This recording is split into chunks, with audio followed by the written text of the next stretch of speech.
saya Lisa Sepakua akan menemani Anda dalam program Excellent Profile. Tamu saya kali ini seorang yang sangat excellent, dan saya akan berbincang dengan tamu saya banyak mengenai perjalanan hidup dan perjalanan bisnis serta karirnya. Beliau adalah salah satu dari 10 top pengusaha muda Asia. Dan saat ini beliau adalah seorang CEO dari Baba Raffi Enterprise. Siapa beliau? Beliau adalah Hendy Setiono. Mari ikuti perbincangan saya dengan Pak Hendy berikut ini. Halo, apa kabar Pak Hendy? Hai Mbak Lisa, alhamdulillah. Baik, ya. Alhamdulillah sehat dan excellent ya. Pastinya excellent terus. Excellent. Pak, senang sekali nih Pak, kita punya kesempatan untuk bisa berbincang dengan Pak Hendy. Saya pengen bincang-bincang dengan Pak Hendy mengenai perjalanan hidup seorang Hendy Setiono, dan saya juga pengen berbincang-bincang tentang perjalanan bisnis Bapak, gitu ya. Bapak bisa share kepada sahabat excellent. Pertama mungkin bisa cerita dulu nih, seorang Hendy Setiono dari kecil atau gimana gitu. Ya, baik Mbak Lisa, terima kasih. Jadi saya sendiri dibesarkan dari keluarga yang biasa-biasa saja, bukan dari background keluarga pengusaha. Saya kecilan saya sempat lulus SD di Washington DC di Amerika. Kemudian SMP saya lulus dari Bontang, Kalimantan Timur, dan SMA saya lulus dan kuliah di Surabaya. Ya, sehingga saya terbiasa untuk berpindah-pindah serta mempelajari culture yang berbeda-beda di setiap tempat yang saya tinggali. Nah, kemudian saya sendiri memulai usaha di umur 19 tahun. Kemudian usia 20 tahun saya menikah, dan di usia 23 tahun memiliki 3 anak. Dan alhamdulillah ya, anak-anak saya sekarang sudah semakin besar dan lucu-lucu. Oke, jadi masih fresh gitu ya sama papanya ya. Oke, Pak Hendy, kenapa sih Pak tertarik dengan dunia bisnis? Ya, saya pikir itu bagian dari passion, bagian dari serangkaian perjalanan dan impian yang terus-menerus kita coba untuk upgrade dan perbaiki terus. Dimana sebenarnya menjadi profesi itu adalah pilihan, menjadi seorang entrepreneur atau profesional sebagai karyawan sekali lagi pilihan, tidak ada benar salah, tidak ada mana yang lebih baik dan lain sebagainya. Namun saya memilih untuk menjadi seorang entrepreneur karena di balik profesi sebagai seorang pengusaha itu ada tugas yang mulia, yaitu menciptakan lapangan kerja. Di mana saat kita sebagai seorang entrepreneur membuka lapangan kerja baru, lebih banyak tim manajemen karyawan yang bekerja dalam perusahaan, sehingga lebih banyak yang mendoakan. Harapannya begitu, sehingga blessing in the sky-nya bisa dapat gitu. Pak, pengen sedikit Bapak bercerita tentang kebab Turki Baba Raffi. Betul, jadi story-nya bagaimana ini Pak? Ya, jadi kebab Turki Baba Raffi sendiri adalah bisnis yang mulai pertama kali di tahun 2003 saat saya masih berusia 19 tahun. Jadi sebagai seorang mahasiswa tentu terbatas modal dan pengalaman bisnisnya. Jadi saat itu saya mulai bisnis makanan kebab, terinspirasi saat saya mengunjungi orang tua saya yang bekerja di negara Qatar. Saat saya berlibur ke sana, melihat langsung banyak yang berjualan makanan kebab, muncullah sebuah ide untuk, wah ini boleh nih jualan kebab di Surabaya. Akhirnya begitu balik ke Surabaya dengan modal awal 4 juta rupiah, saya mendirikan outlet gerobak untuk berjualan makanan kebab.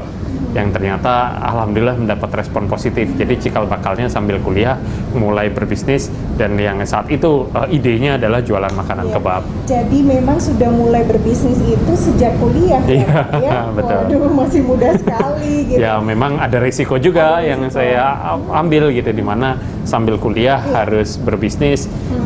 Saat itu kesulitan membagi waktu juga menjadi problem saya sebagai mahasiswa, yang mengharuskan saya fokus di salah satu, sehingga saat itu kuliah saya di ITS belum sempat DO, saya memutuskan untuk OD gitu. Jadi out the way, fokus jadi pengusaha. Jadi saat itu pun jadi semasa Bapak kuliah itu memutuskan untuk jadi pengusaha. Ya, yang sebenarnya saya sesali, jujur saya sesali. Artinya kalau saat itu ada pilihan untuk kuliah sambil bekerja, kuliah sambil berbisnis, saya akan menjalankan dua-duanya. Berbeda dengan generasi muda sekarang yang opsi itu sudah bisa dijalankan. Dulu zaman saya tidak bisa, karena berbisnis itu dianggap sesuatu yang aneh, tabu, hal yang tidak wajar, yang gila gitu. Tapi karena saya memilih itu dan lingkungan saya belum bisa menerima saya sebagai pengusaha, termasuk keluarga saya, akhirnya saya harus menunjukkan dulu, oke, ini saya bisa jalankan dan berhasil. Gitu. Dan berhasil, dan sekarang sudah ada berapa outlet, Pak? Ya, alhamdulillah setelah 10 tahun dengan melalui proses jatuh bangun tidak langsung lancar juga. Kami mengoperasikan 1.100 outlet. 1.100 Ya. outlet itu di seluruh Indonesia? Ya, dan sekarang kita sudah merambah ke selain Indonesia, ada di Malaysia dan Filipina juga. Jadi sudah di keluar Asia juga Ya. sudah ya, Pak Hendy. Ya, Dengar-dengar bersyukur. sekarang kincir angin juga di negeri kincir angin, itu mulai merambah sampai Ya, negeri kincir angin. ya, ini alhamdulillah juga sebenarnya membangun track record, integrity dan kepercayaan. Itu salah satu kunci untuk menjadi seorang entrepreneur bisnis yang baik, di mana kita baru saja minggu lalu menandatangani perjanjian master franchise agreement dengan Belanda. Jadi ini harapannya menjadi satu entry point buat kebab Turki Baba Raffi goes to Europe.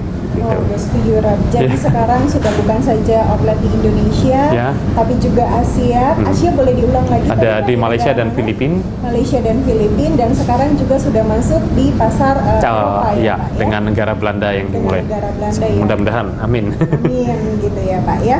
Oke Pak, bicara tentang kesuksesan gitu Ya. ya, pasti kan ada banyak waktu yang Ya. tersita gitu. Ya. Menuju sebuah proses itu kan Ya. Bapak membutuhkan waktu. Gimana sih Pak Hendy mengelola waktu antara Ya. bisnis, Ya. karir, dan keluarga? Ya, saya pikir itu challenge ya, tantangan yang dialami gitu, terutama saat bisnisnya semakin bertumbuh. Tentu prioritas itu sudah menjadi satu pilihan. Kalau dulu zaman saya masih muda, waktunya banyak, namun hasilnya belum banyak. Ya, kan? Mungkin sekarang sebaliknya gitu, sehingga waktu itu sudah menjadi satu value yang berharga, sehingga priority itu sudah harus dibangun. Di saat saya harus dalam 3 hal menjadi prioritas saya selain bisnis, personal life, dan family. Bagaimana ketiga ini, work-life balance ini bisa berjalan beriringan dengan baik. Dan itu bukan satu hal yang mudah yang sampai sekarang saya coba untuk terus-menerus perbaiki. Tentu dalam satu waktu saya menyempatkan untuk di saat liburan seperti sekarang dengan anak-anak yang libur sekolah, prioritas saya adalah menghabiskan waktu bersama keluarga untuk berlibur, sehingga ada waktu quality time. Dan di saat yang lain adalah fokus misalnya mengembangkan bisnis, mengembangkan lebih besar lagi ya. Hal-hal tersebut juga menjadi priority juga. Priority juga ya. Jadi ada untuk bisnis, Ya. untuk keluarga, Dan personal pastinya, life, dan ya. personal life ya. Mungkin organisasi gitu Termaksud ya. diantaranya, community ya, benar. termasuk diantaranya. Oke Pak Hendy, perbincangan kita semakin hangat aja, tapi kita akan lanjut setelah yang satu ini ya Pak ya. Sahabat Excellent, perbincangan saya akan saya lanjutkan dengan Pak Hendy Sutyono setelah yang satu ini.